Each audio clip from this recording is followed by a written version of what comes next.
안녕하세요. 진주 생활과학교실입니다. 오늘은 실크로 만든 가습기를 주제로 여러분들과 수업을 진행해 볼 예정입니다. 실크로 만든 가습기는 과연 어떤 가습기일까요? 우리가 알고 있는 실크는 옷을 만드는 재료인데 옷을 만드는 재료로 어떻게 가습기를 만들 수 있을까요? 수업에 들어가기 전 학습 목표를 먼저 확인해 봅시다. 오늘의 학습 목표는 실크의 유래에 대해서 알아보고 아름다운 진주 실크를 이용하여 가습기를 만들기입니다. 그럼 이러한 궁금증을 가지고 수업을 시작해 봅시다. 우리는 진주에 살면서 진주의 실크가 유명하다는 것은 한 번쯤 들어보았을 것입니다. 실크는 언제, 어디에서부터 만들어진 것일까요? 기원전 2640년경으로 거슬러 올라가 봅시다. 중국의 한 황제비였던 시링치는 어느 봄날 햇살을 받으며 궁원을 거닐고 있었습니다. 궁원에서 우연히 나방의 유충과 같은 벌레가 반짝이는 가는 실을 입으로 토해내며 제 몸을 감싸고 있는 광경을 보았습니다. 자세히 살펴보니 벌레는 금세 하얀 윤기가 흐르는 타원형의 고치를 만들어 자신의 몸을 숨기고 말았습니다.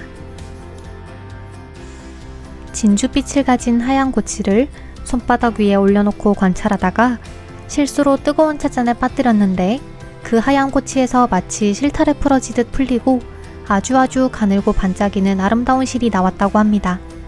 그 후 황제비는 궁전에서 누에를 기르고 부드러운 촉감과 영롱한 광택을 가진 실크를 얻어서 황실 사람들의 의복을 만들었습니다. 실크를 귀하게 여긴 중국은 누에를 사육하고 고치를 생산하는 일인 양잠 기술을 누설하는 자를 사형에 처하는 법률까지 만들어가며 2000년 동안 양잠 기술을 비밀로 지켰습니다. 중국에서 2000년간이나 비밀로 한 양잠 기술은 도대체 무엇을 이야기하는 것일까요? 양잠 기술은 바로 뽕나무를 기르고 누에를 사육하며 고치를 생산하여 명주실, 즉 비단실을 생산하는 일을 이야기하는 것입니다. 우리나라에는 기원전 1170년에 양잠 기술이 전해졌으며 삼국시대에는 일본으로 가는 첫 교역품으로 보내지기도 하였으며 2에서 3세기에는 백제인들이 일본으로 건너가 본격적으로 양잠 기술을 보급시켰다고 전해지고 있습니다. 이후 국가의 보호하에 견직물을 중점 육성하며 염색 기술을 발달시켰다고 합니다. 조선시대에 들어서는 세종대왕이 한글로 된 양잠서를 보급하고 중종 때는 잠서원의 등을 편찬하여 양잠과 견직을 장려하였습니다.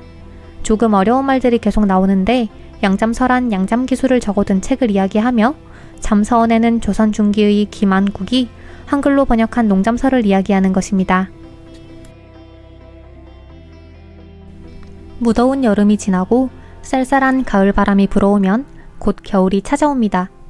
추운 겨울에는 습도가 낮아지는데 덥고 건조한 사막이나 인공적으로 가열된 공간에서 낮은 습도를 경험할 수 있습니다. 특히 겨울철에는 추운 공기가 가열된 실내에 있을 때 습도가 10에서 20%만큼 떨어져서 나쁜 영향을 줍니다. 건조하여 입술과 얼굴이 트기도 하고 피부의 껍질이 벗겨지기도 합니다. 특히 코와 콧구멍의 내벽 등 점막이 건조해져서 호흡곤란을 일으키거나 나무로 된 가구가 갈라지는 등 여러 불편함을 야기합니다. 이를 방지하고자 건조한 겨울에는 핸드크림으로 손의 수분을 보충하기도 하고 가습기를 켜서 건조함을 이겨내는 집도 있습니다. 특히나 가습기는 수증기를 발생시켜서 실내의 습도를 조절해주는 아주 유용한 기기입니다. 가습기에는 증발식 가습기, 자연식 가습기, 기화식 가습기, 임펠러 가습기, 초음파 가습기 등이 있습니다. 방금 말씀드린 인공적인 가습기들도 있지만 우리 가까이에서는 천연 가습기도 찾아볼 수 있습니다. 첫 번째는 바로 솔방울입니다. 솔방울은 소나무, 삼나무 등의 열매를 이야기하며 물을 머금으면 오므렸다가 습기가 다 빠져나가면 쫙 벌어지는 습성을 가지고 있습니다. 거기다가 은은한 소나무 향도 함께 느낄 수 있기 때문에 좋은 천연 가습기라고 할 수 있습니다. 두 번째는 달걀 껍질입니다. 달걀 껍질이 가습기 역할을 할 수 있는지 많이들 궁금하실 텐데요. 달걀 껍질에는 미세한 구멍이 많아서 구멍 사이로 물이 쉽게 증발하는 원리를 이용하는 것입니다. 세 번째는 가습식물입니다. 농업기술센터의 조사 결과 실내 공간 대비 10%의 식물을 키우면 습도가 10%가 증가한다고 합니다.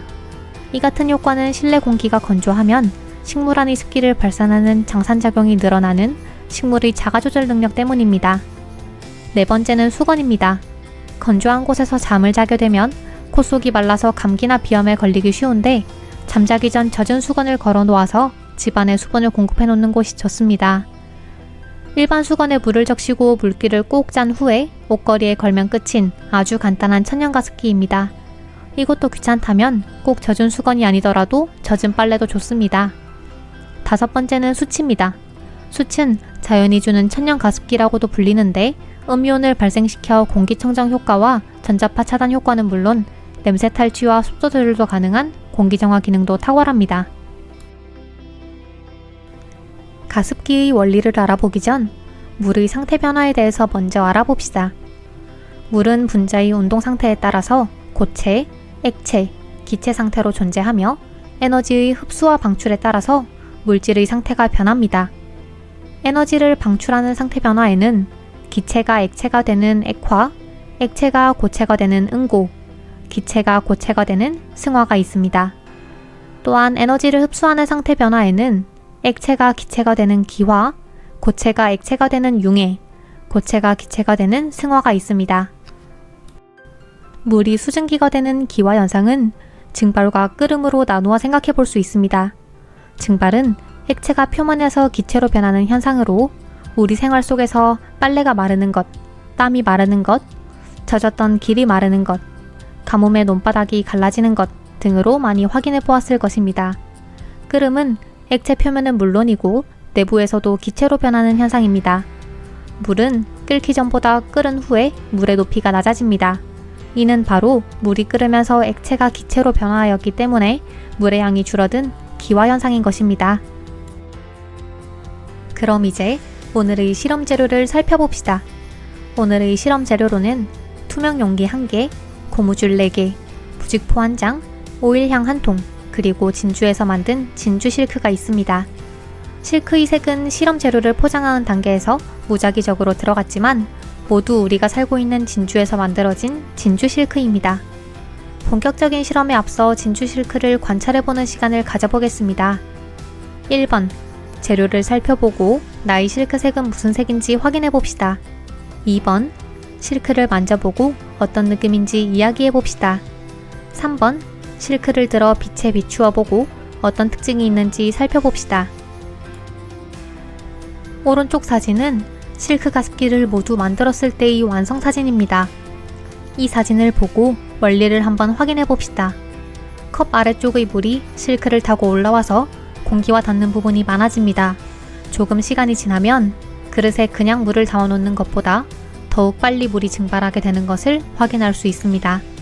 이렇게 물이 증발하는 양이 많아질수록 공기 중 수분이 많아지고 결국 습도가 높아지게 됩니다. 오늘은 실크가 언제부터 쓰였는지 먼 과거 중국의 황제비였던 시링치의 이야기를 통해서 알아보았으며 양잠 기술과 가습기가 무엇인지 또 솔방울, 달걀 껍질, 수건 등 다양한 천연가습기 종류에 대해서 알아보았습니다. 물의 상태 변화, 기화, 액화, 승화 등까지 학습해 보았으며 지금까지 배운 내용을 잘 되짚어보면서 실크 가습기 만들기를 시작해 볼까요?